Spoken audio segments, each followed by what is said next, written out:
Good evening and welcome to the Psychic Coffee Shop. I'm Aeson Knight, and sitting down with me tonight is Reverend Lady Love. You know, how many prefixes do we put in front of your name, my dear?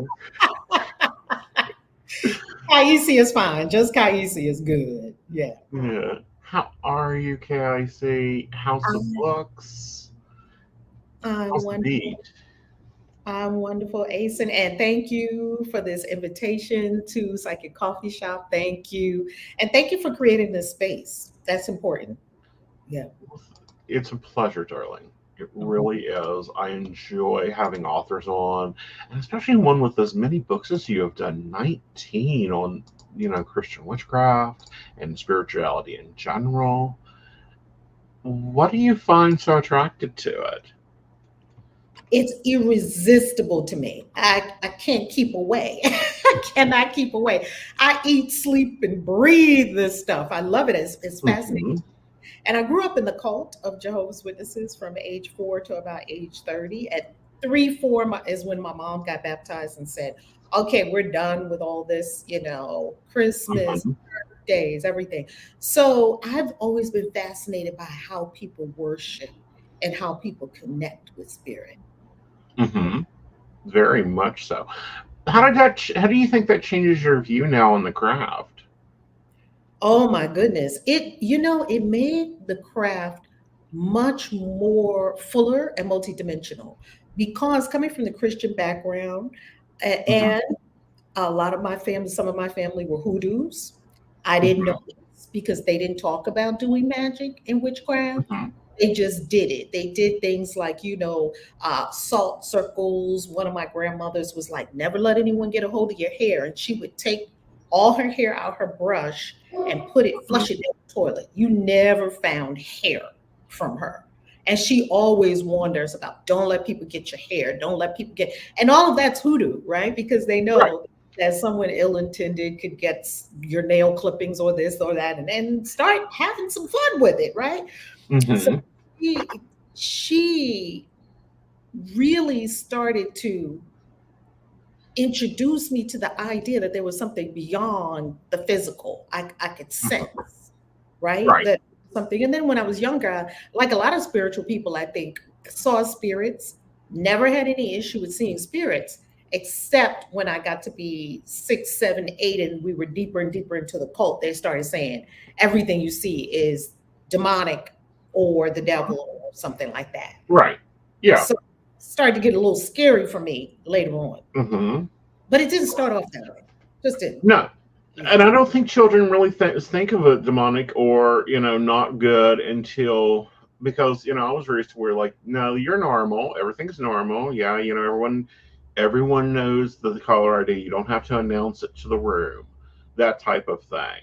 Okay. Um, and then growing up and then hitting school, it's like okay, everyone else don't see the five or six people It's, standing it's, over there, do they?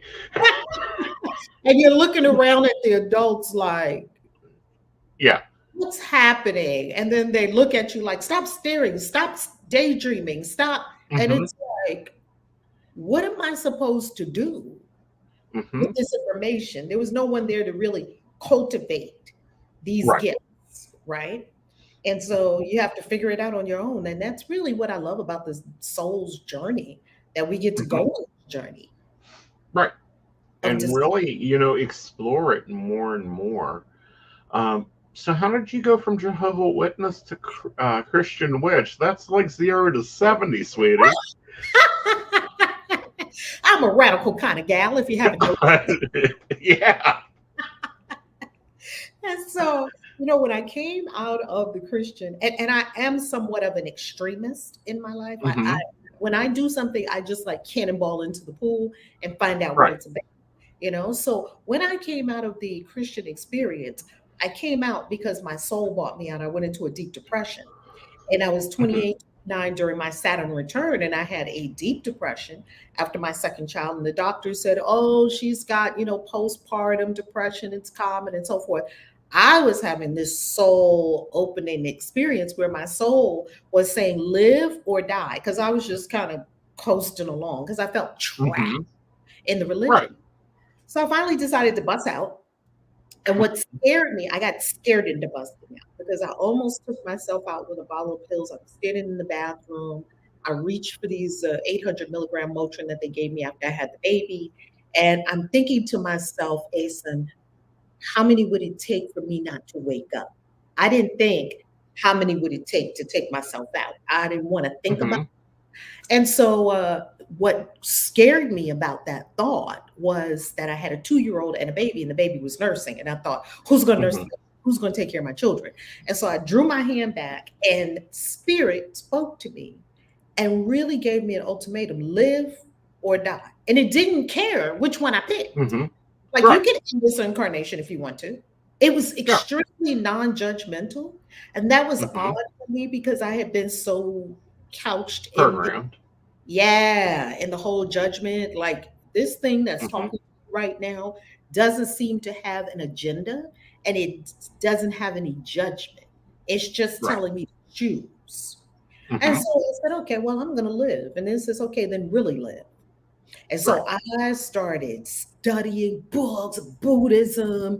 And back in the day, it was Barnes and Noble, right? Because we're talking 20, Hmm. 30 years ago, right? So Barnes and Noble. And then Ace, and I keep going deeper and deeper to the darker and darker books. First I start off with Hmm. like inspiration. Then I go to Hmm. like Joyce Meyer and T.D. Jakes, right? Then I go to like metaphysics, like crystal, Uh-huh. and then I go to like Wicca, and um, Uh-huh.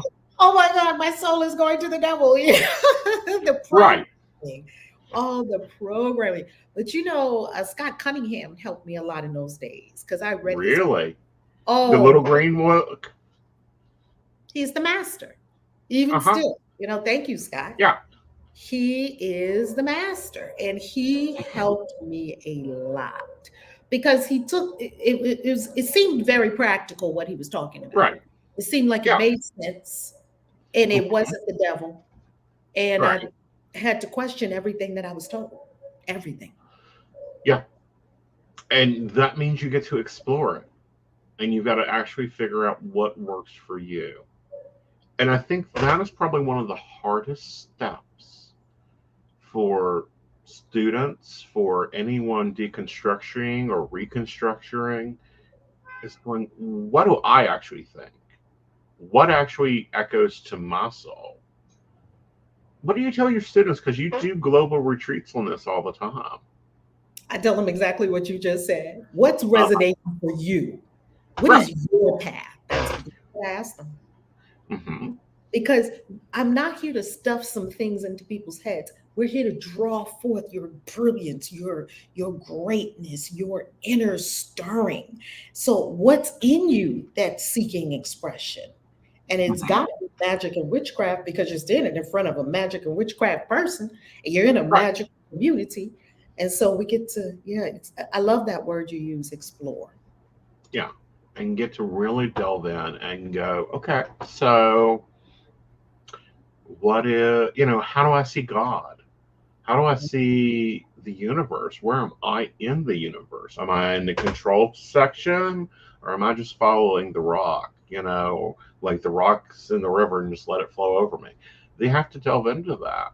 And your new book actually starts looking at that and taking on some harder subjects.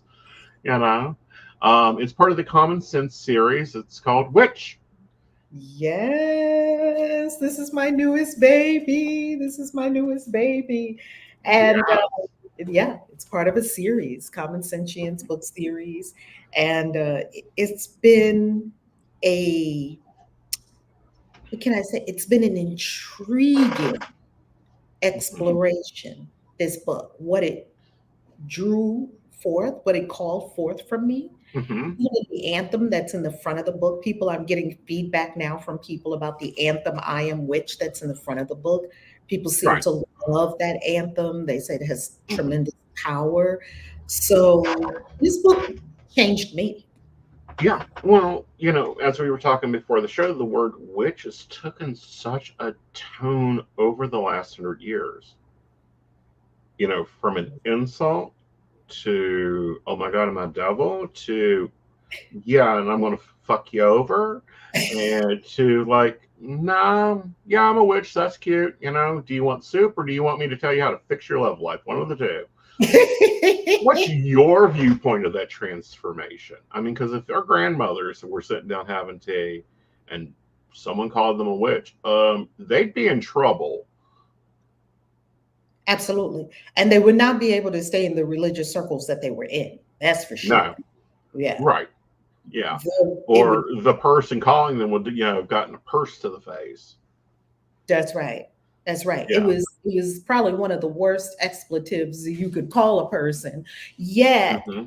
now it seems that we have gone really far to the other side, that now it's an aesthetic. Being a Right. witch is aesthetic. And it's like, oh wow, how did we do? We went full we went the whole polarity. And I think, Exactly. right, with all extremes, somewhere in the middle way is probably, I don't know, like the Buddhists kind of say, Right. maybe the extremes are not it. All the way in this extreme, hide your women and children, and all Right. the way to this extreme, oh, I'm wearing the witch as an aesthetic. Maybe somewhere in the middle is the Yeah. truth. Yeah. I got a little unnerved when I went to Five Below and they've got Palo Santo and Sage hanging there. And I remember having to order it 6 weeks ahead of We time. used to go through hoops to get some of these things. Uh huh. To get Yeah. sage, we used to go through hoops. Yeah. Not anymore. Not anymore. Or grow it ourselves and hope that we have a good crop and hope that we don't need as much as we did the year before if we didn't. You know. Yes. Um, and it was for more than cooking, and Yeah. so much, variety of herbs, variety of things that is now just within a click of our hand. Knowledge itself too. Do you think that makes it harder to connect with the ancestors because we don't understand what they put up with, went through, Mm, substituted? You know. mm. Meaning that we may not be as empathetic with them because they Hmm. really went through a lot, way more than we did Right. and are. Yeah. That's a good question. That's a good question. It could. And you know what I'm also noticing too, with regard to that?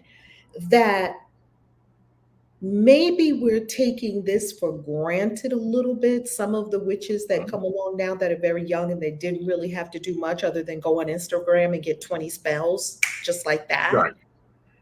Maybe we could go deeper with it. I know in some of the initiatory practices of, like, let's say the Yoruba in Nigeria, you had to go a whole year Hmm. with your teacher, your Babalual, your mother or your father, your spiritual mother or father, and you had to do everything they said. You had to wear all white for an entire year.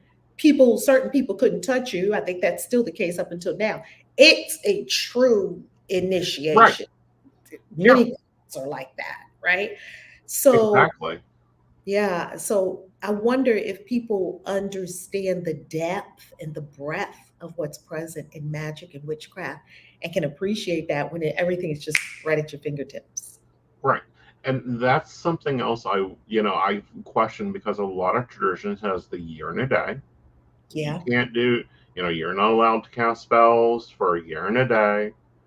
Now, Mhm. granted, you can't do these things for a year and a day, and it's like, hmm, where's that coming from? Why is that coming from? What's the idea of it? And then you have people that, they take up the mantle of witch.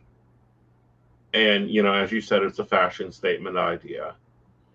I wonder what the cause of the universe is back at them, because there's a lot demanded from a witch. Like, it's Oh more than my wearing black and burning sage. We got work to do and communities to serve and projects to run around here and Oh my festivals to goodness. do. Healing to affect and catalyze. Uh Absolutely. huh. Yeah. Absolutely. Yeah. A witch is a healer, a teacher, a way shower, a leader. A witch sometimes is a combatant. You've got to go to war Mhm. sometimes, spiritual warfare for people, stand in the gap for people. I'm saying kind of in Christian terms, yet this is what a witch does too. There are a lot of witches that use magic in order to be advocates in the world for people who are not able to be Right. advocates for themselves, right? We have a lot of work to do on this planet, and witches have always carried a burden for humanity because when the doctor couldn't do anything else for you, when nothing else worked, where did they go? They went to the woman in the woods that knew the plants and the arts and the Mhm. moon and everything else and could look in the eyes and tell what was going on. And she was weird. She Right. or he was weird, and they had all these Yeah. things that nobody could understand, right? Yet this Yeah. person was your go-to person. Hmm. And, at times, especially up here in the mountains, because we're based out of West Virginia, you didn't Oh, have a doctor. You had a granny or a woman out in the woods or whatever to handle most, maladies, including and up to surgery. wow. They would do surgery. Oh, yeah. Some of these old grannies will look at you and go, well, honey, just go get me some thread and needle. I'll fix that. Wait a minute. Are you with the Appalachian root workers? Yes. Wow. I love them. Yeah. Wow. And that's so much of emerging culture, too, that, as more and more is revealed. And what I mean by revealed is people actually start talking about it. The Mhm. more and more it's like, well, that's a little bit of German. That's a little bit of from Nigerian. We got some of this in here from China for some reason. I mean, ginger for kidney problems. This is They, West Virginia. We don't have ginger. you got some from Scotland. You Uh got, huh. yeah, hoodoo is like that too. Hoodoo is Yeah. very, yeah, German, African, Native American, and we swirled it all together and we made things happen. What they were working Right. hoodoo plantations for sure. Oh yeah. Oh, had to have. Had to have. Because one, and I find it so strong, and I don't think it gets echoed enough. So they can't kill us out. They can't take us over. They can't, finding that power of the people and ancestors that practice this. They had their ways. Their ways worked, and they survived even through dark times. Mhm. They Even did. through, and having to be that lighthouse.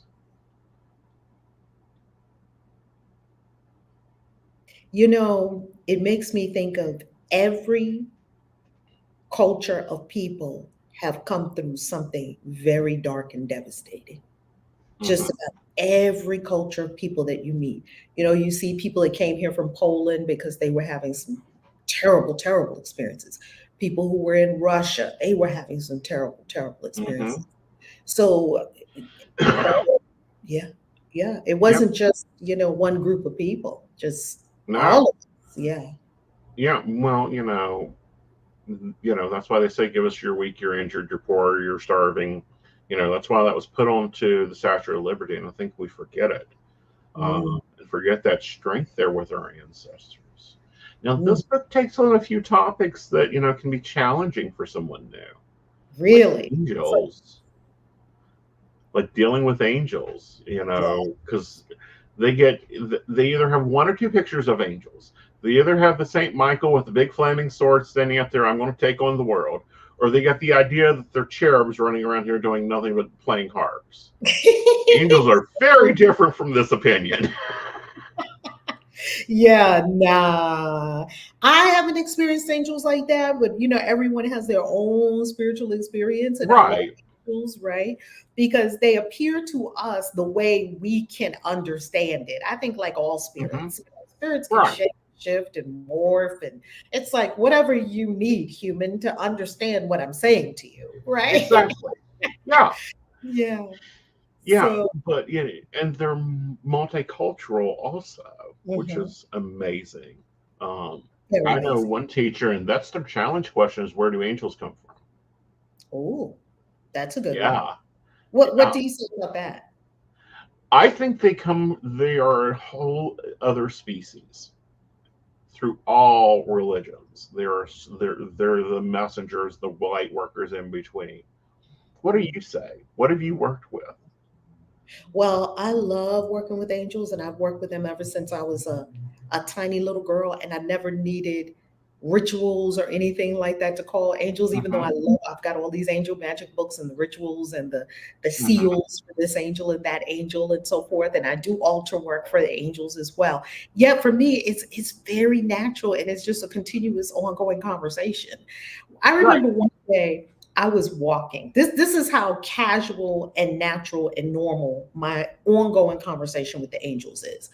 I remember I was walking one day and I was having a conversation with the angel about my life, and the wind was just blowing, blowing, blowing. And I'm like walking outside, I'm talking to this angel, and it's like with me, and the Hmm. angel is not at all being affected by the wind, right? Though Right. it has on this long shrouded thing. And I'm like, in a quick second, I'm like, because I'm having so much travail in the wind. Right. The angel says, the wind is not blowing where I am. I just, I'm like, can you at least put the effect on for me?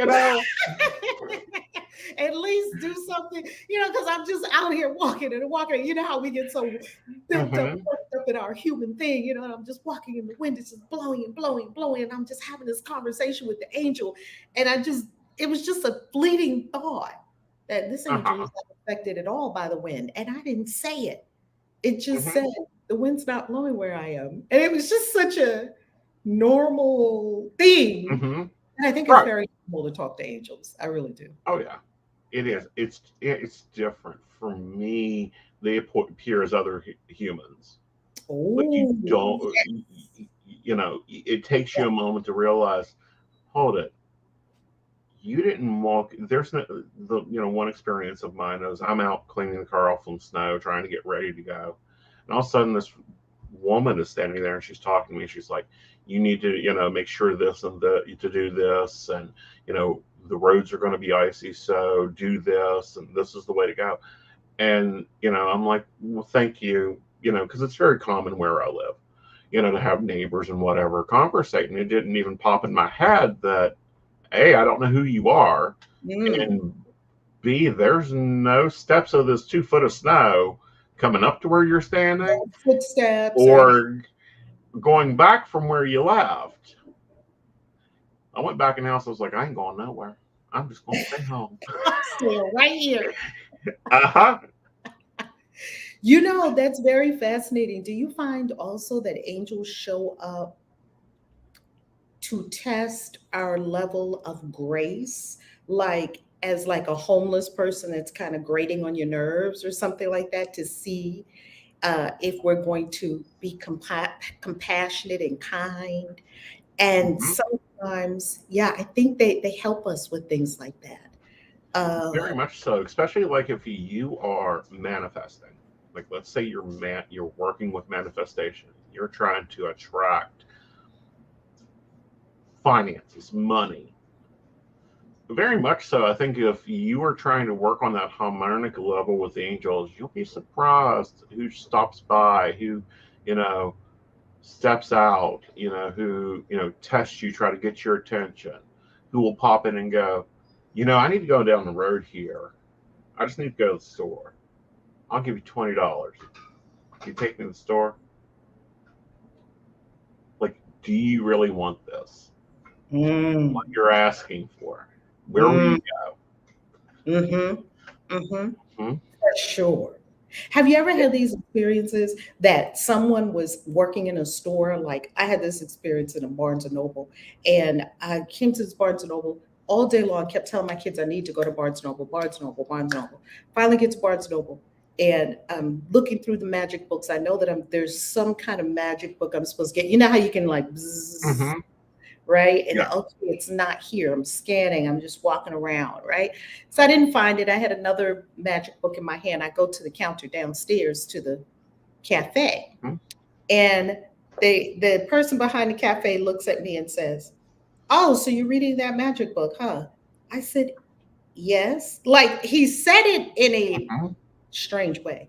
And I said, "Yes." He said, "Then you'll love this." And he whips out from like out of nowhere, he whips out this book, Enochian Vision Magic by Lon Uh-huh. Milan Duquette. Wonderful Literally, book. he whips it out of nowhere. Hmm. And I look at him like, and then it's buzzing like that's the book that Uh-huh. you're here Yeah, for. And then sometimes you go back the next day and you describe the person that was at the counter and they say, no one works here that looks like that. exactly. Yeah, Yeah. yeah. Or you get a pull, like you feel that vibe. I do this with, okay, I have what I call my house is the sanctuary for abandoned Buddhas. Oh, I like that. One time up in Morgantown during an event, and I'm like, I have to go to Goodwill. I have to go to Goodwill. Like, I'm gonna take a lunch break, and I don't normally take lunch breaks at events. I'm gonna take a lunch break. You're gonna drive me over to Goodwill. Go there. There are like four Buddhas, perfectly set up, priced ridiculously low. No, of course. Of Two course. Kuan Yens. And I'm like, you're coming home with me? Goodness. Yeah. You hit the jackpot. Oh yeah, I hit the jackpot. They've come home and they've worked very well for me. Wow. So you work with Buddha, you're Wiccan, and you work with Buddha. I work with the Buddha figure, not the archetype. Oh, interesting. What's the difference? The difference is the Buddha archetype, which I have no problem with. Me and Buddha, had a conversation or two before. Work very, we're in good terms. But the figures are exact humans that have a vibration to them. Example, Golden Buddha. He sits by my door. He goes and collects money for me, brings it and puts it right where I need it when I need it. Mm, You love know, it. Kuan Yin, lovely protector, but she's also a good healer. Need something Mm, done, need someone's healing working on, get on that Kuan Yin. I got to go over here and do readings. You get to work over on that. mm-hmm. What's your Yeah. thoughts on that, Prince? That idea? Oh my goodness, I love Kuan Yin. And you know, when I was tiptoeing away from the religion, Uh-huh. you know how some of us tiptoe away, some of us back away easily, like just kind of slip away and no one sees, like, where are you going? Hey, get back over here, right? Uh-huh. One of my big, big loves was reading books on Buddhism, feng shui, and the Mm-hmm. East. I was so drawn to reading those books in the very beginning, and they really helped me in my deconstruction. They really, Kuan Yin, especially being so compassionate, so overwhelmingly loving, so accepting. So she just eased me into a whole new aspect. And my mom told me, my mom, when she was in this life, soon as she raised up out of this life, she shifted her perspective because, of course, she had the Mm-hmm. universal Right. perspective then, right? Well, when she was in this life, she told me, "Oh, Valerie, why are you reading all those books about Buddha? You know that's nothing but the devil." And I said, "Well, Mom, I don't think it's the devil. You know, I've been reading it respectfully. No, I Mm-hmm. just don't think that anymore." She says, "Well, Val, you know, that's how the devil gets people by making them think that it's not the devil." And Mm-hmm. that's when I knew that I was not going to be able to have this conversation with my mom. Right. Yeah. Yeah. And those are conversations. That's one conversation I looked forward to after my dad crossed. Okay. After he had that universal perspective, because he was so rooted into Pentecostalism all his life. Oh, yeah, that's a deep one. Yeah. And then having that conversation with him after he changed perspectives. It's Yes. like we're doing the same thing. Oh, yeah. Laying hands on the sick, doing a healing ritual, same damn thing. What the hell is my problem? And spells. Well, Christians are some pretty good spellcasters because they pray in the spirit and they get that outcome. And so, just like witches and our spells and incantations, Mhm. it's really powerful, very powerful. It, Very powerful. The most strongest spell that I've ever seen cast, and it's probably being cast right now, all through the world. It's probably being cast right now, especially with it being Friday night. Little women, normally older women, normally widows, back pew of those Catholic churches doing those rosaries for those grandbabies, those grandchildren, one bead right after another, over and over and over again. Yeah. Every time, every Friday, every Saturday, every Sunday, they're in Mass every night doing those rosaries for that same grandbaby. I Hmm. wonder, we hear stories of teenagers coming through wrecks, coming out of car accidents, not scratch on them. Don't know why he's still alive. Well, you might want to go give your grandmama a hug for Mm. all those Friday night prayers and all those lady night circles and all those little churches.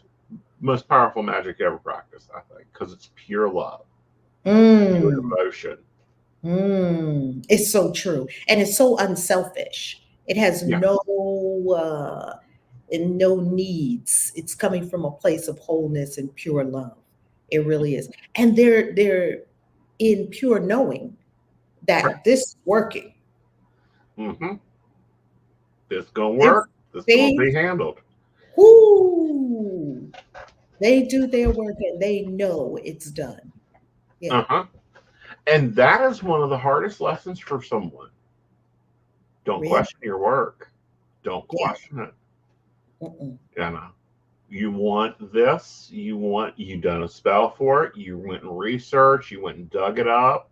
You wrote it or you found it. You got to have that belief in there. Belief in You- self. yes. You know, I had a dream about that once, and the angel showed me a factory Mm-hmm. and it had an assembly line.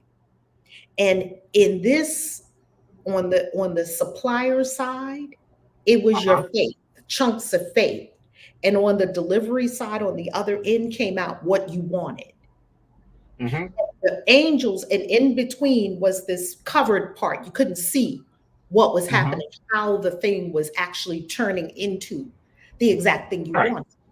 And so when I looked at it, it showed this was in a dream, and I still remember it to this day. The angels were taking my faith, putting it on the conveyor belt. And then when I had a point where they were showing me a point where I just didn't believe, I just didn't have faith that it was going to happen. They were looking around for the raw materials to put Mm-hmm. on the belt that would go through the process and come out as my dream. And that's when I realized, oh my goodness, I've got to feed the universe my knowing, my certainty. Right. Yeah. And that's the stuff I think gets missed so often. So, what's your favorite section of this baby? My favorite section in this book, Uh huh. probably the rituals in the back, because Really? yes, I think the rituals in the back, because there are some rituals in here that you don't have to be a witch to practice. You don't have to be a Right. witch to practice a ritual, right? I put in here the dumb supper. I learned the dumb supper from, I used to go to this circle of witches called the Most Excellent Order of the Black Hat. And Mm-hmm. they would meet every month, right? And these were those, those kind of witches that they're like, hey, hand me my wand over there and bring me this over there. Like, super, been doing it forever. Uh huh. Super irreverent. All right, come on, let's get this party started. Right. Those old kind of witches that do stuff like that. I love those Uh old. huh.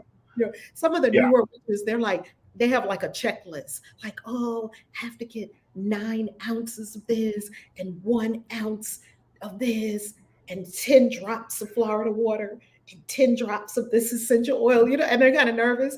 These witches are like, slather it on. Give me some salt. Exactly. And come to think about it, the older spell books, I don't think ever had a measurement in it. I don't think they have measurements. They don't. It's like, listen to your ancestors on how much Florida water goes in that mop bucket. Get over there and get that mopped. Yeah, but I love sitting down with those older witches. Oh my goodness, they are just amazing. And so they taught me about the dumb supper. I'd never heard of it before. And I had been a witch probably in my witchcraft. I had already been self initiated from everything that I was learning from books and so forth. There was no YouTube when I was doing this. So I didn't have Right. YouTube. I didn't have Instagram. I didn't have any of that. So everything was coming from books and from my own prayer and spiritual practice and devotion and talking to the angels and talking to any spirit that would listen to me. Well, they taught me about the dumb supper and they said, you can just talk to anybody that's on the other side. And I was like, what are these witches talking about? And they said, oh, we have a meal. They say it's kind of like a seance with a feast, because they make everything pretty simple. Well, they taught me the steps of the dumb supper. And I said, oh my goodness, I'm going to do that. Following year, sure enough, I did the dumb supper for my mother and my grandmother, both of whom were on the other side. Loved it, loved it, loved it so much, and have kept up a practice. Not that I do it every single year. I'm not going to do it tonight. Yet it's really close to my heart. And when I want to sit down and kick it up, kick up my heels with grandma and mom, I put on that dumb supper. They show up. They even show up telling me how to set the table. I'm like, okay, I got it, mom. Can I do this? They come before the dumb supper. Yeah. Yeah. Talking and chatting. Where's the wine? Did you get any coffee?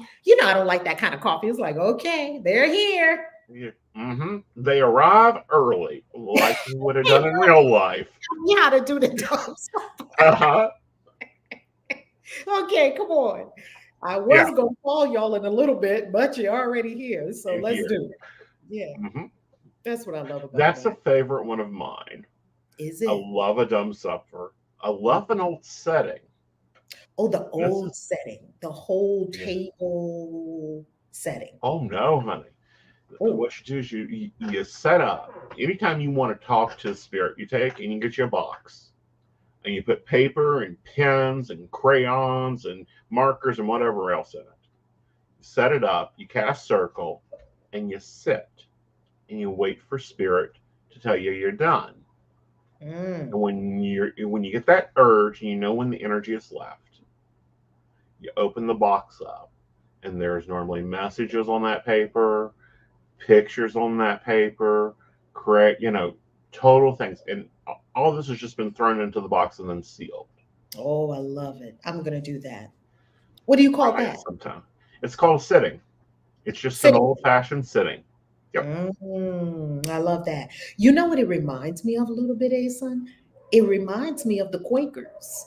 You know how the Quakers would come together and they would just sit until the spirit hit them. That's why they call them Quakers, because then they would start quaking. Right. Start moving.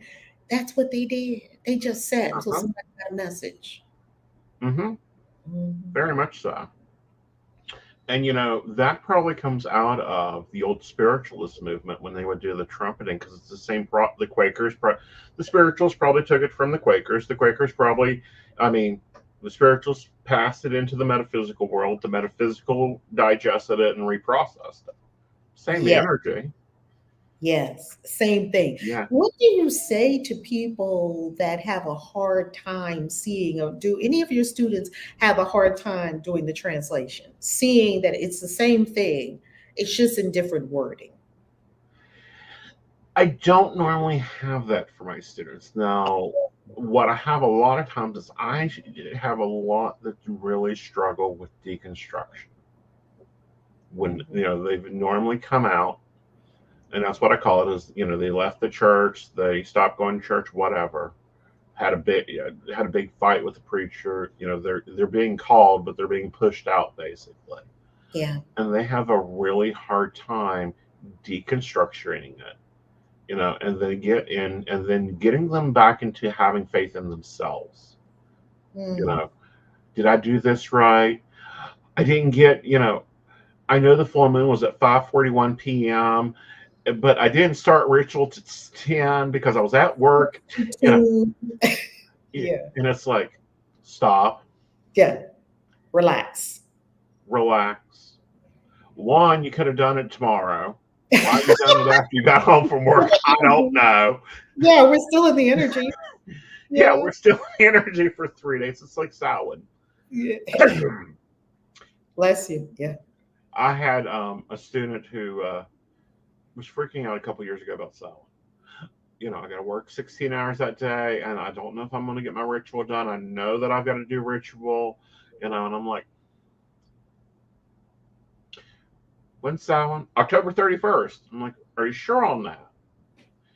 Go research it and come back to me. Mm. And they were like, what do you mean? It says that. All the books say Halloween is Samhain. And I'm like, are you sure on that? Mm. Came back a couple days later. So I done Samhain on, November 4th at Oh, wow. 4:44 p.m. Oh, wow. when it was 15 degrees. I'm like, told you, Oh, our wow. calendar is always off. Go Mm. and do the research before you sit there and fret. Furthermore, the holiday would have been a 3-day celebration Anyway. anyway. So why are Mhm. you fretting? Like, they get so caught up into that being judgmental in themselves. And it's like, Mhm. not our way. That's not Not what we our want. way. That's Yeah, not here. that's right. Is Yeah. that learned? Are they getting that because of the Christian conditioning that they're deconstructing from? Oh yeah. Oh, Yeah. I definitely believe it's coming out of there. I mean, that judgment that you're wrong, that everything is wrong, that what you think is wrong. Why are you doing that? You know, you have to be there at Sunday at 10 a.m. for Sunday school. And it's like class starts at 6:30 every third Sunday. I'll see you on Zoom, and if you ain't making it, guess what? There's a video you can watch it, and I expect you to ask questions later. Hmm.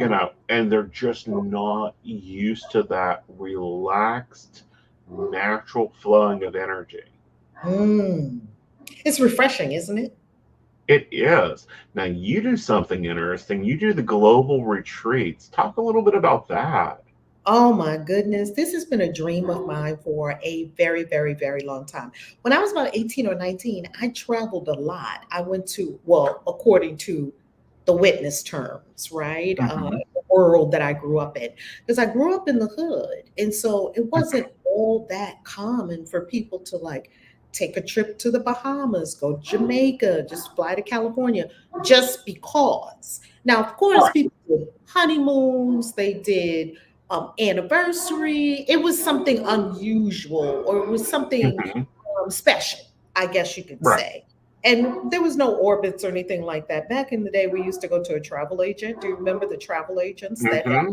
brochures and they Right. would give you the papers to Right. go where you were going? And so people didn't really understand why I was going to these places just because as an exploration. Right. And so I've always been an adventurer. I've Right. always had that in me to go explore worlds and I'm super nosy. So, I'm looking Hmm. at your cat like, oh, what kind of cat is that? Like Hmm. I'm amazed by people, by the things that we do. I'm like wide-eyed looking at the world. So, places like China and Hong Kong and India, these really exotic places, they have always spoken very much to my explorer side, my adventurer side, because I'm not a very sedentary person and I Hmm. moved a lot in my life. And Hmm. at some points, I was disgusted at that. Like, why am I moving so much? I don't like that. Oh, blah, blah. And then I realized that my one of my totems is the butterfly, and like Hmm. butterfly is butterflying. Moving. Yeah, Yeah. that's Everywhere. what it's doing. And it doesn't have like when you watch the path of a butterfly, it's not like a straight line. It's like, oh, I Right. think I'm going there and I think I'm going there and I think I'm going there. The Right. butterfly what butterflies do it, right? Right. So I've always wanted to do that, and now I get to do it. And we have taken. I just got back from taking a group to Egypt. We were in Cairo, of course, the Great Pyramids of Giza, doing Hmm. our research and our magic there, because I founded a mystery school. So we were at Cairo, we were in Luxor, we were in Aswan, we were in the spice market getting our goodies. You know, a Yeah. lot of grows over there, right? They call Right. Egypt the bread basket of the Mediterranean, so you can just get Right. everything there.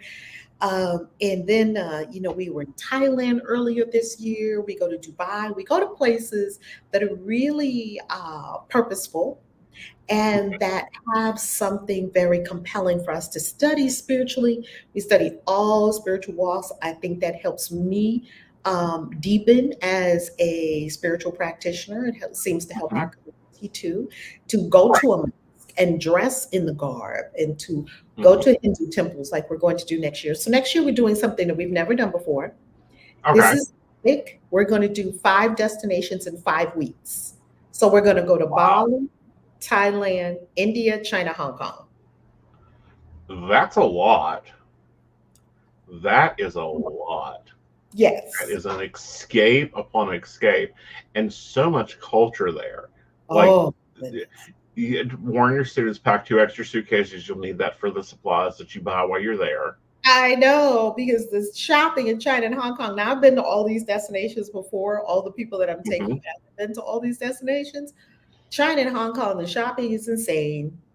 The, Right. the crystal markets are amazing. So Hmm. I'm telling everybody, bring an extra suitcase.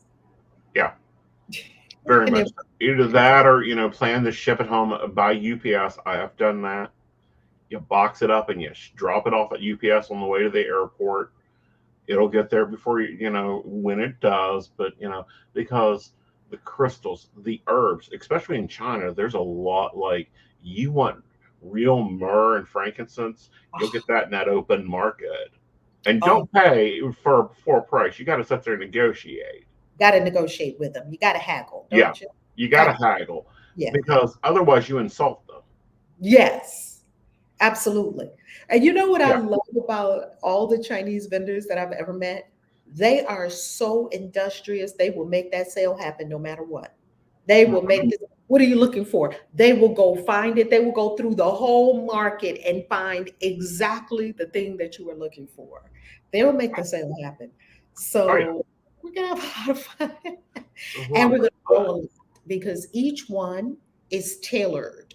So the Mhm. Bali retreat is it's called Radiant Soul Unveiled. So in the Bali retreat, we're going to be focused on your soul's purpose, your soul's destiny, and getting deep into that soul work. Thailand, we continue with the soul work.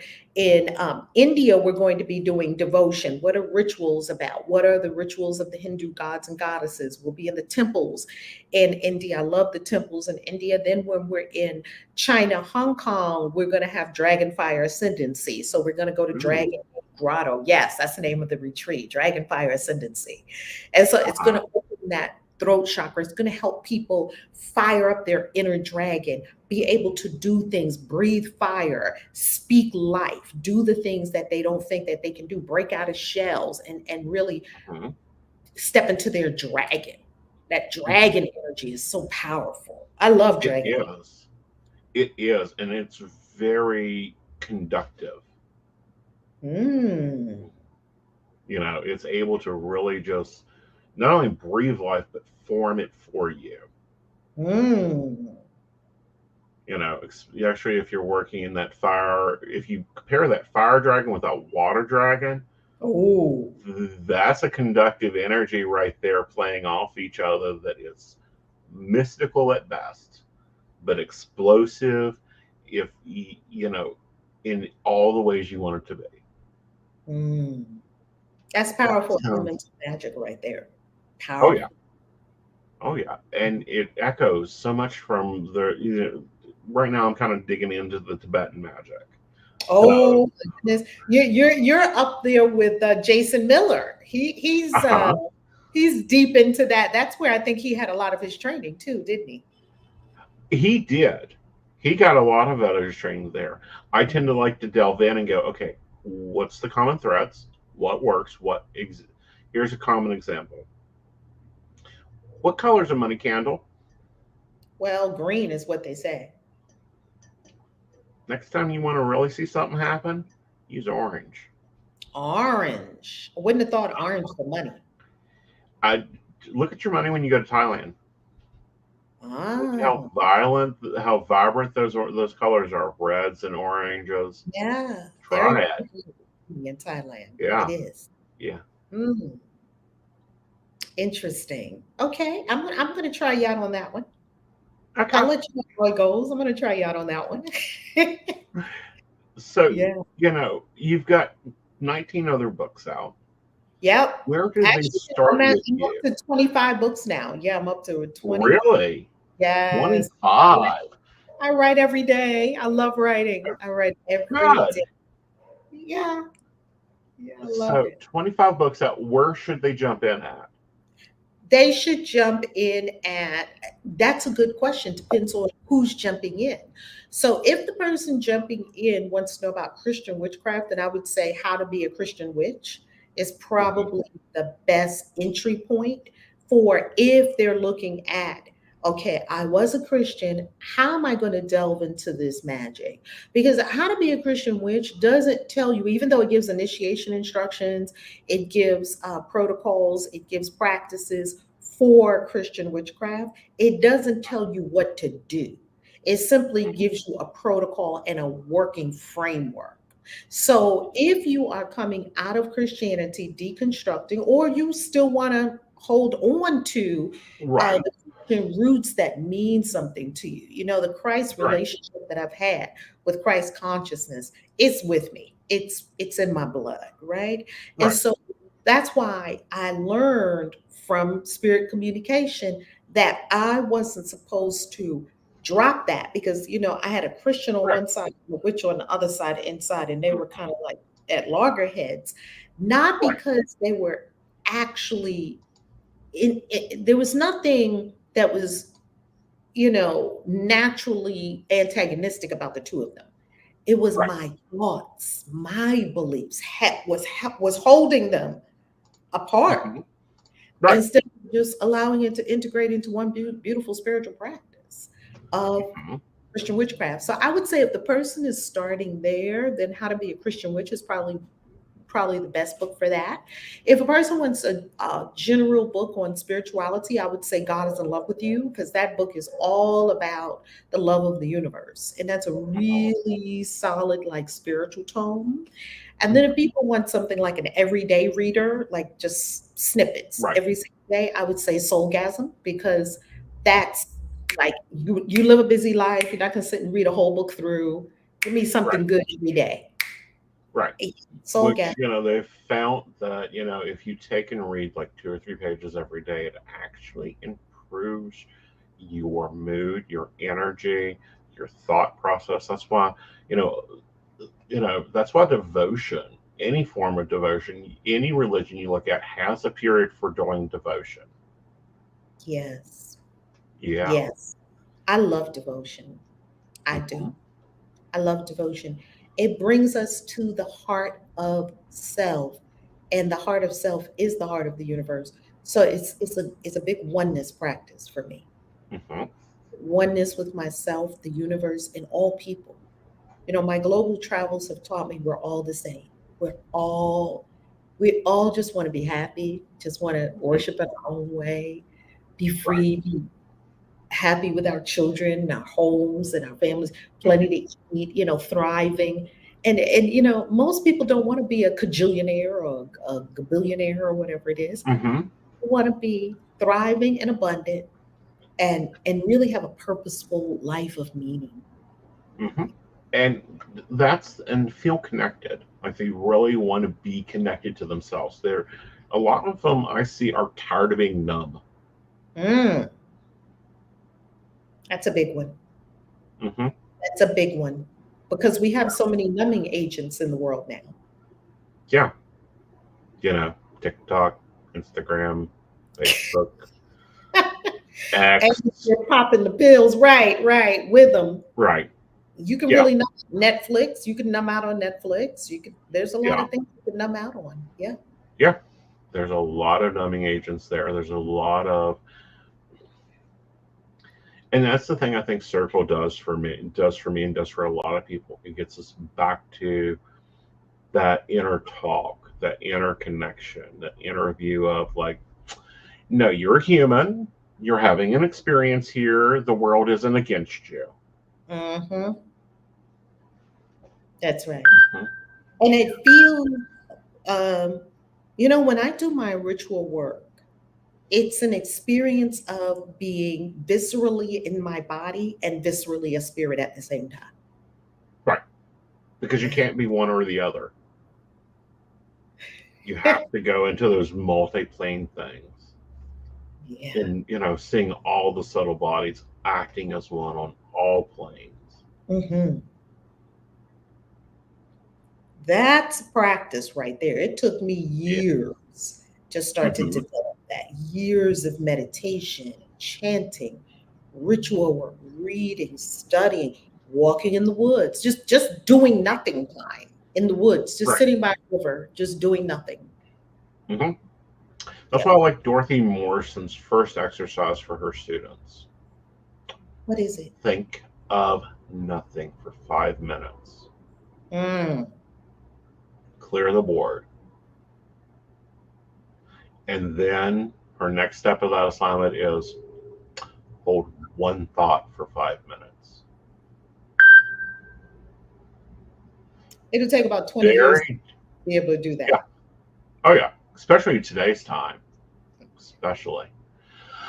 All right, Yeah. darling. I've put your website out, but will you give it to our listening audience over on? And it's in the show notes, guys. But in case you just are listening or able to listen to it, will you go ahead and give them your website where they can get your book, find out about your tours, your other resources, your mystical school that you founded? Yes. So ValerieLove.com, and Valerie is spelled Valerie. And when you go to ValerieLove.com, if you go to books, you're going to see a good selection of the books there. There's also a link there to my Amazon page. And when you get to my Mhm. Amazon page, you'll see all the books.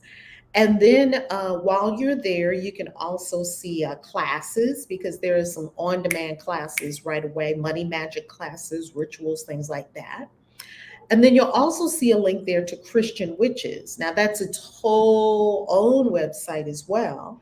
And there you'll find all kinds of goodies Yeah. about Christian witchcraft. And also, while you're on Valerie Love, if you go to global events, you'll see that we have a winter solstice event coming up. That's where we're going to be in Miami doing shrooms on the beach. We're going to be in the spring. Wonderful. Yes, we're going to be in Peru again doing ayahuasca and the Sacred Sweat Lodge. That's going to be amazing. And then we have our Christian Witches Convention once a year. That's going to be Memorial Day weekend. And then we have our 5 destinations in 5 weeks. The first ritual is going to kick off on the Lions Gate, 8/8. So we start 8/7 and we go to September. That was 5 weeks. Wow. Bali, Thailand, India, China, Hong Kong. And then in October, we'll be in Salem for my birthday and for the launch of mystery school classes. I'll be teaching mystery school classes. And also the launch of my next book, which is going to be Bible Spells, a comprehensive book on how to use the Bible to cast magic. Honey, I want you to come back for that. Please Oh, just yes. come back and let's talk about that one. Because I've people go, don't since you're a witch, why do you have so many Bibles? Oh, Well, my goodness. the It's the best, best it's the spell best book spell ever. book ever. Baby, that's where it's at. The Bible. Hmm. And Especially if you need to break a curse on somebody. oh my That's when goodness. you need the good wooden Bible, the good old family wooden Bible. Oh my goodness. You're going way Don't back. let with the Oh yeah. goodness. Remember when the Bible was a filing cabinet, a family tree? It had the birth certificates in Was there. was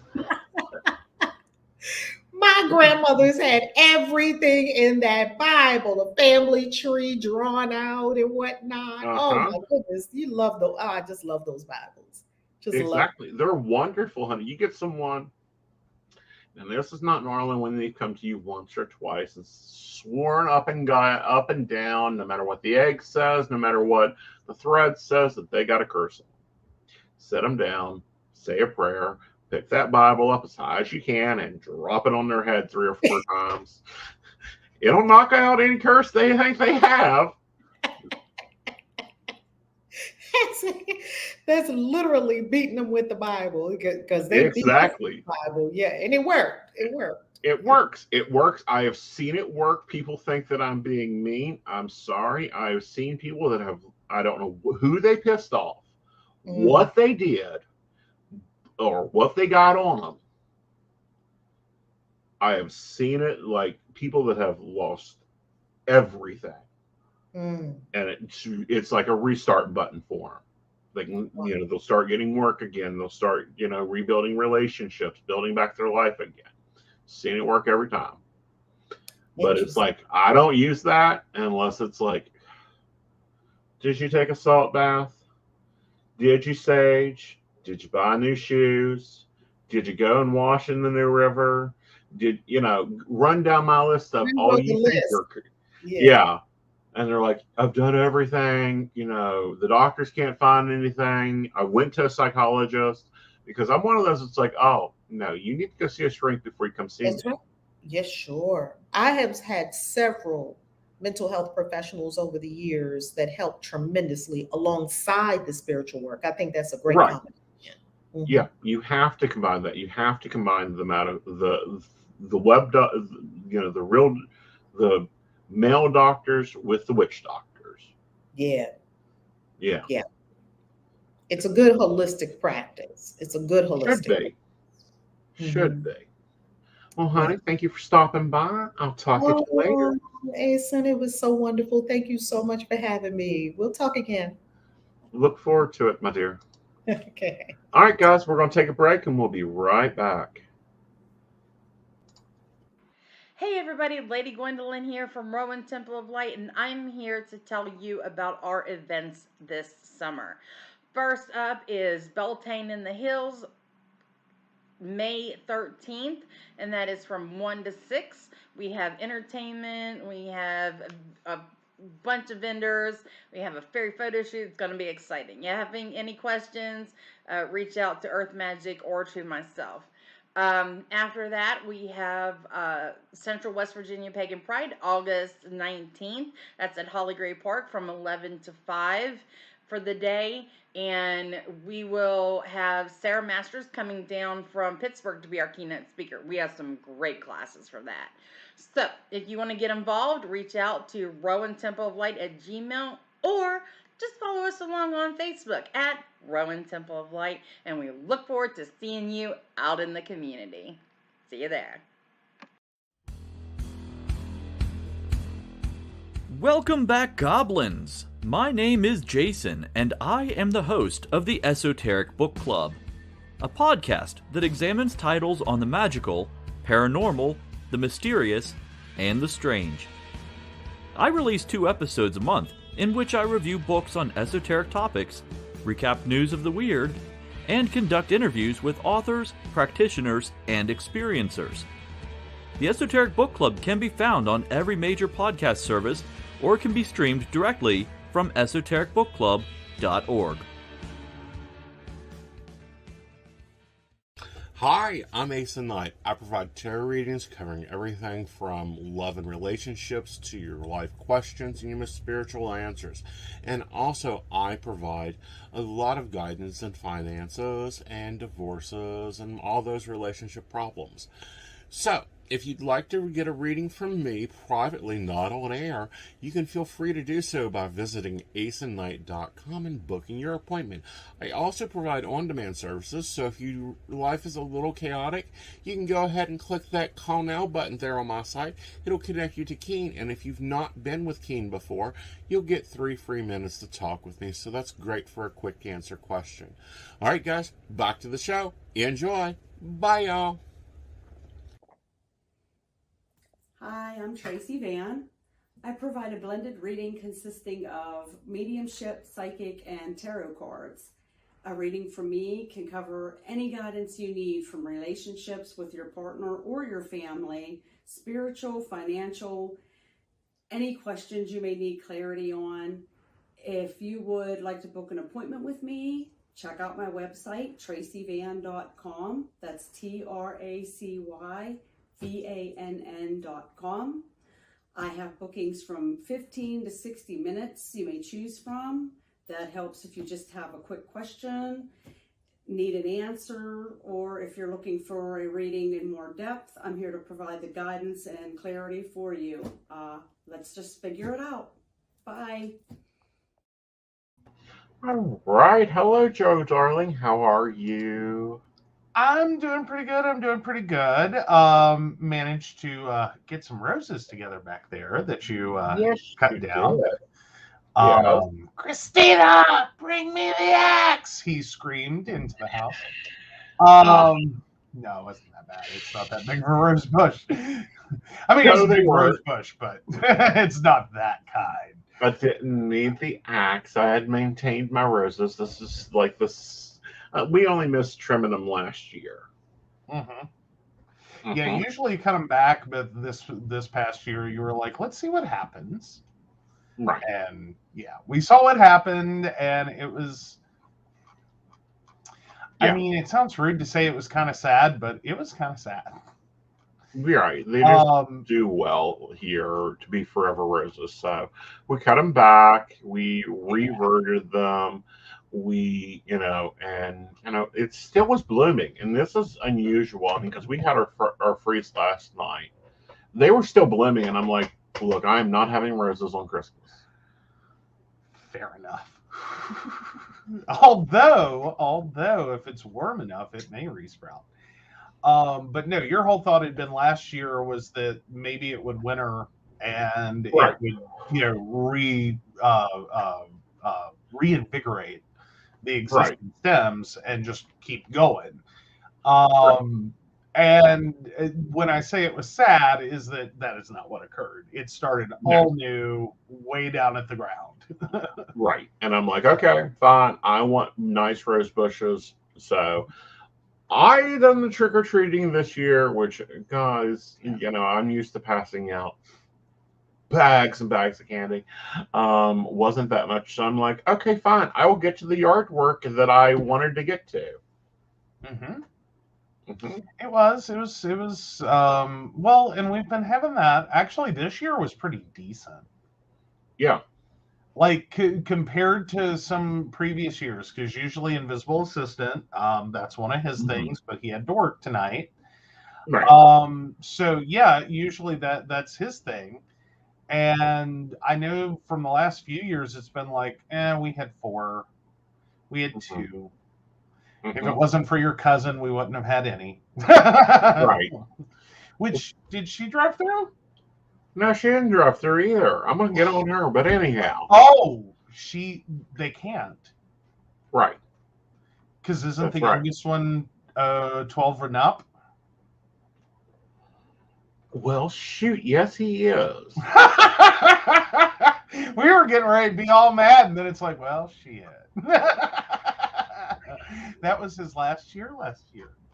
Aww. They could still dress up for me and entertain me.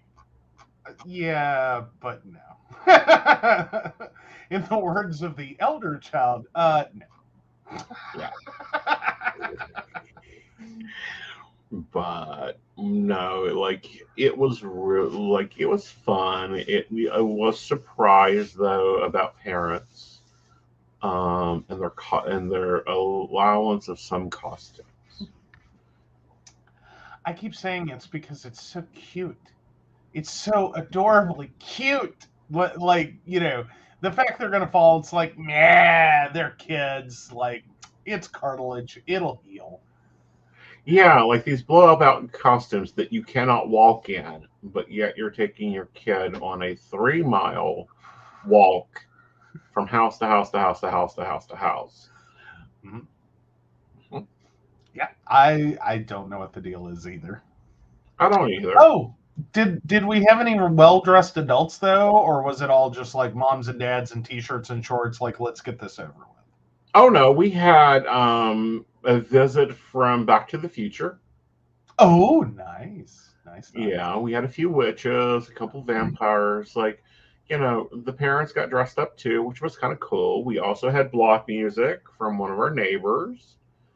We did, and it wasn't the neighbor we expected, because that was my No, first thought. The direction, I was like, oh, I know what house it's going to be. mm-hmm. And then it was like, no, it's not, because I had to walk out to get something. And the closer I got to their house, I was like, it's not them. Right.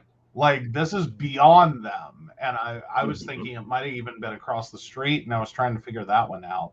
Because I was Right. like, what neighbor do we have across the street that would blare Right. music? Right. Because it's like that whole side. I mean, there's crazy on that side of the street. Let's not get this wrong. Right. But there's not loud Right. music blaring. Right. Like, that's way further down. Right. Hey, So but no, I'm glad we had fun Twico Tweedos. we did, and got and you got roses. I did. So that was good. That was good. We had a good time. Great, great, great time. All right, so let's jump into relationship advice. Oh, okay. Oh no, let's do Am I the Asshole so we can get the poll up. Sorry. Okay. I was like, did you not see it come through? I sent it. Like, I even found an apropos one for this evening. Awesome, awesome. All right. Am I the asshole for getting annoyed with parents who drive their kids to affluent neighborhoods on Halloween? Within the past year, this is an older one, I will say that. Within the past year, my girlfriend moved in with me into my home in an affluent neighborhood. For the past few years, the neighbors and I have seen a growing amount of people coming to our neighborhood for Halloween. This has caused a lot of people to turn off for Halloween, which you'd think would get the crowd to lessen, but it keeps growing. I was openly annoyed with this leading up to Halloween, and my girlfriend would condemn it every time I brought it up because, quote, Halloween's all about sharing, saying it shouldn't matter whether the kids are from the neighborhood or not. She'd also point out that many of these children probably live in bad neighborhoods where it's not possible to trick or treat. Not surprisingly, this year at both entrances to the neighborhood, cars line the streets, some with out of state plates. I live in a suburb of a city which is just over the state line. Am I the asshole for getting annoyed with parents who truck carloads full of kids to a neighborhood they don't live in? Yes. Get over it. We have no disagreement on this one. Here's the deal, though. I kind of like. There's a smidgen of me that kind of gets it. Is Right. like your suburban neighborhood that's probably HOA controlled, and you're just a little butthurt about the fact there's not a gate. Right. Is technically getting used as a Halloween destination. Right. Like a small part of me gets that. I do. I seriously do. We have similar feelings, I will say, on like the Boy Scouts Bridge Day. That it's like, oh, for fuck's sake, because like it creates issues. It really does. It creates issues. And I can understand if like you were mad that like you have this dissension of people on your neighborhood, you can't host a party, you can't get in and out of your neighborhood. God forbid one of the little old ladies has a heart attack, she's gonna die. There's a lot of things that I could understand, and I'm right there. I'm right there with who pissed on his Cheerios. Because then there's the flip side of it. Yeah, it's Halloween. Get over it. Yeah. Like, I'm sorry, haven't we been doing that since forever? Going to other neighborhoods? Like, did And granted, maybe this is a rich privilege thing that it wasn't that big a deal or wasn't that kind of thing in like their past Right. growing up, that like Halloween was just like another day. But like, wasn't that always the thing? Is like you got to Right. know neighborhoods as a kid, and like which ones had the best candy, and Right. which places to just not bother to go to because like no one gives out candy over there, or Right. everyone's gone, or that's the neighborhood full of the crazies, or like on and on and on. Like you develop like this mental map of like, this is a really good neighborhood for trick or treating. This Right. is a really crappy neighborhood. Like you learn things about people in doing this. Well, that's how we found this house. Like they handed out the full size candy bars, huh? No, I mean we were where we lived is like literally on the other side of the school. So we trick or treated the whole neighborhood. Well, technically this is another subdivision as he's talking about. So it was part of our trick or treat route. We saw the sign. We called on it. We bought the house. Dude, you don't own your neighborhood. Your neighborhood is probably larger than what you think it is. And if they're trucking them in, then let them truck in. Take that as a moment of pride in your damn neighborhood. Stop being a whiny little bitch. Yeah. Like it's one night. Exactly. It's one night. Once a year for one night, like put on your big boy Superman like underwear and like man up. Get Right, over and it. buy Fill better up the candy candy. bowls. Yeah, fill up the candy bowls. Keep it going. Run like it's Mhm. 2 hours here. Like what's Right. the worst you're getting? 3 hours? Yeah. 4 hours? 4 No, hours we on ain't doing one 4 hours. day, once a year. Right. Like, and if you really can't take it, like, one, move. But two, turn your porch Right. light off and just be done with it and deal with the Right. consequences. Like, Right. hide your vehicles. Right. Tip the lawn guy a little extra. Exactly. And be done with it. Right. But no, like I grew up like it was an accidental. Well, it wasn't Right. really accidental. I grew up with so this is where my life history gets a little wonky. Right. So my sister and brother-in-law, I think starting from like age 9, 8, 9, Right. somewhere there, would take us kids trick-or-treating. And because my sister's older than me, and had kids my age. Right. So but anyway, so my brother-in-law had a bunch of customers in this one neighborhood. Right. And it was only in West Virginia do you find such things outside of like Florida and coastal areas. Right. It was legitimately a retirement trailer park. Right. As in, this was all mobile homes. Right. But this was not like some rundown, nasty trailer park like disaster. Right. Like that some people think of when you say it's a trailer park. Like, no. That's not the deal. These people are not necessarily like, calling their stockbroker every day. Right. But they're comfortable. Right. But none of them, and the reason you form a retirement trailer park is you're all similarly situated, and you're looking for that kind of neighborhood vibe where you understand Right. that Miss Gladys might die tomorrow. Right. You might want to go check on her if her newspaper stays on the porch too long. Right. All right. So anyway, these customers were complaining that they never get trick-or-treaters because no one in their neighborhood or anywhere near their neighborhood is a kid. Right. And just how much they wish on Halloween they would get trick-or-treaters. He goes, I can fix that.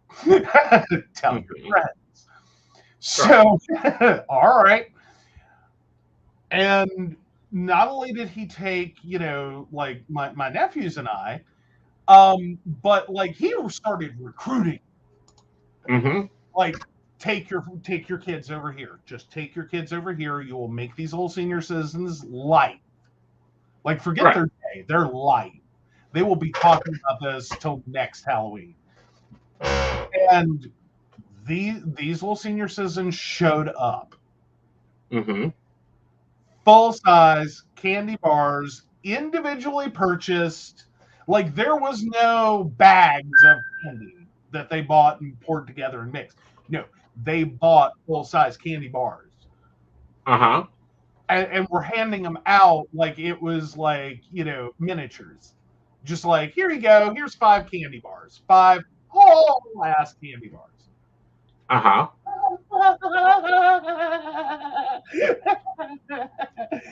We busted.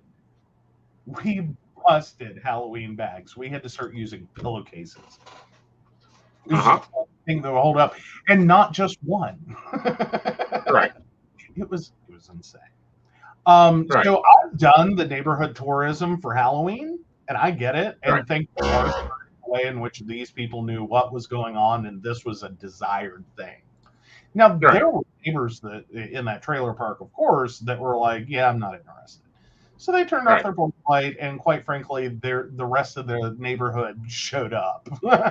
Right. Knew it was getting egged. We were high as kites on this much sugar. Right. So no, I mean, I get it, but I can get it in a sense that, like, yeah, it can get a little hairy for those few hours. Right. Really popular neighborhood. Right. Oh yeah. So fun comment. We lived out a holler. I told my classmates if they were brave enough to come out, they'd get good candy. They were too scared to come out. I came in with Kong-sized candy bars every year. Oh, king size. That's sorry, Mhm. Kong size. What the hell, Joe? Sorry, that was a mistype that I misread. I should have caught that one faster. But no, now I do have to ask though, since we're on the Halloween subject and we do got to get a poll, we'll go on to relationship advice. Polls are already up. Awesome. Vote in the poll. Am I the asshole? Did anyone else get really, really mad when you finally figured out that the whole Halloween candy is unsafe, so we have to check your candy thing Uh-huh. was basically the biggest BS story ever told by your parents? Because what happened is all the good shit got rifled out and reallocated to your parents, and you got whatever they didn't like. I can't say anything about this one. Have you done it? No. Oh, okay. I was It- gonna say, like, because I think that might Well, be. no, it I didn't didn't occur. do this. Oh, so you just like you got to run around all willy nilly with your razor blade laden apples and like who knows what's in there, your LSD Right. tabs. Yeah, whatever. I thought it was dots. Yeah, it was. Right. It was a different kind of dot. No, like it really is the like biggest scam from parents. Now, Mhm. granted, there have been incidents. I know this, but still, Right. parents glommed onto this and went, "I'm a Newton bit." Yeah. Halloween candy's dangerous. You can't eat that till I go through it. Yeah. Mhm. Right. Oh, see now I'm fine with that. I taught my kids there's a candy tax. I am fine with that. I'm fine with that. If you're going to drive my chubby ass all over town or all over a neighborhood or walk with me all night, I will pay a candy tax. Right. Like, that's fair. That's fair. Right. Like, mom and dad were at home. Right. Mom and dad were at home.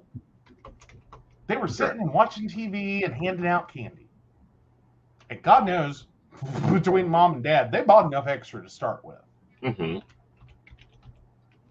I'm just saying, every year, my Three Musketeers gone. Mm-hmm. Never did I see a Three Musketeers. Right. Ever.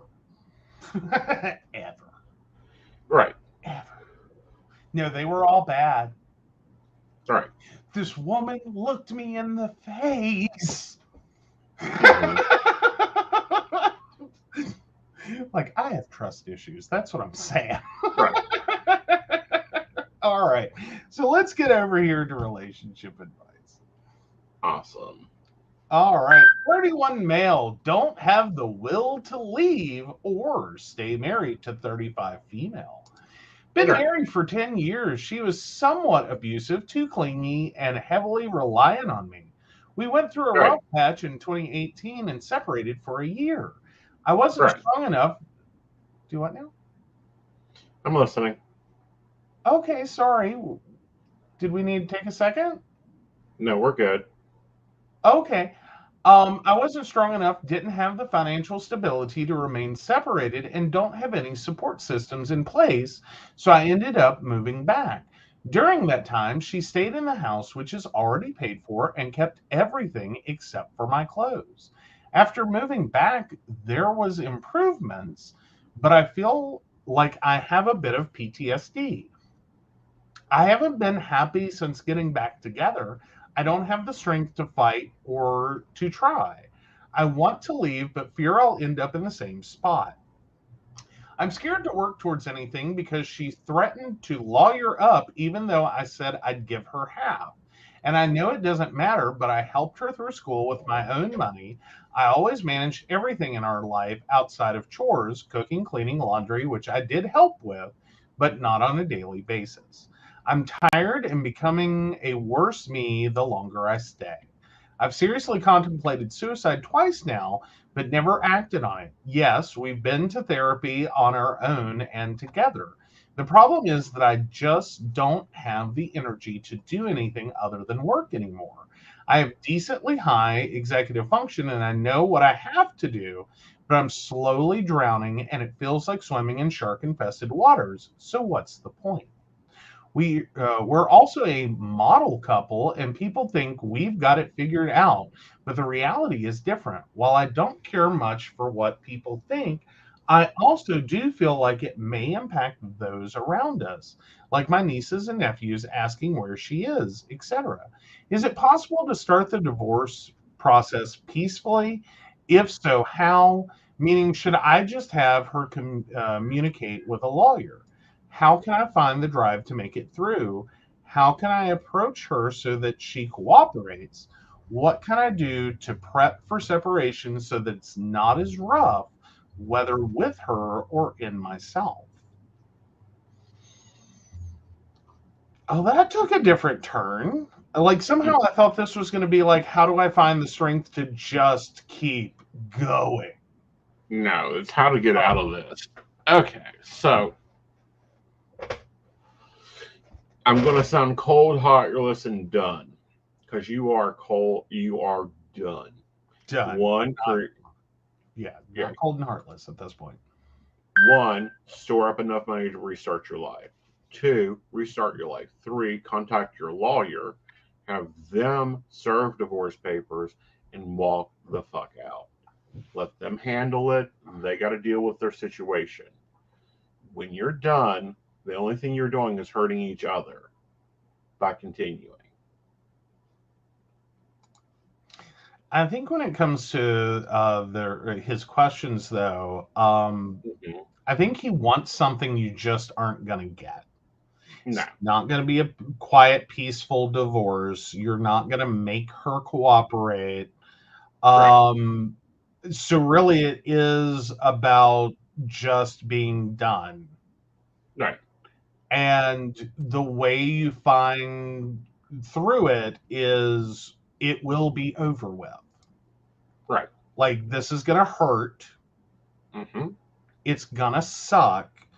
But you got to keep focusing on the other side of this. Is like, this relationship is the problem. Right. at least for this poster and the situation that they're at. Right. And y'all's interaction just is the problem. Right. Once you get through this and on the other side, that's what you got to keep seeing, is that Right. you don't have to do this anymore. You don't have to be this person anymore. Right. And keep just make it all about clawing your way to that. Right. But I highly recommend you having a war chest in cash so that you can step out. Of course, now a lot of people, well, does it matter? I mean, it really has. I was sitting here about to have a moment of like, be careful with your assets, because sometimes that can look like you're trying to hide money. Like, Right. be upfront about it with your lawyer. Yes. So that it is clearly communicated in the divorce. But yeah, be prepared for, like, there's going to be funny money business. Yeah. Yeah. Do not put it in an account in your name. Do not put it in an account that has a checkbook or a statement. Put it in cash.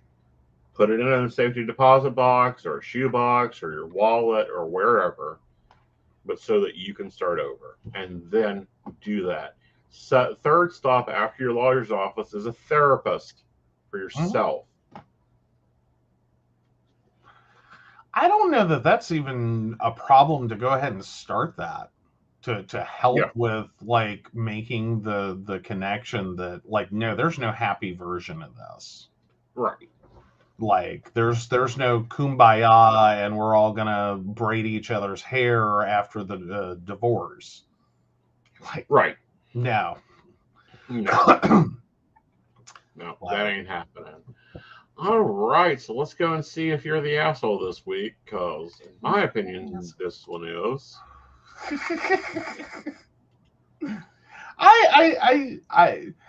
They may and surprise this fall, me. There is no debate. Finally, I've been wondering about a couple of them. Like, what the hell? You are the asshole. Pass out candy and have fun. You know? All right, guys, we hope you've enjoyed this episode. If you're listening to this on the replay or you're listening to this on one of our rebroadcasting networks, please remember to like, share, subscribe, and answer the question down below. And remember, you can always comment your vote even after the poll is closed. So with that, guys, I'm going to turn it over to Joe. All right. So, of course, we want to thank Beverly Walker, Mika G, Kathy, Mary Winfield, Brenda, Shannon C, Shannon D, Lady Gwendolyn, Charles Shaw, Tracy Van, Caitlin Bell, and Devin. If you'd like to learn more about us, the show, or how you too can become a Patreon sponsor and receive all the wonderful benefits our baristas receive, please visit us at pcspnetwork.com. Yes. All right, y'all. You have a great night, and I'll see you Thursday. Bye, y'all. Bye. Happy Halloween.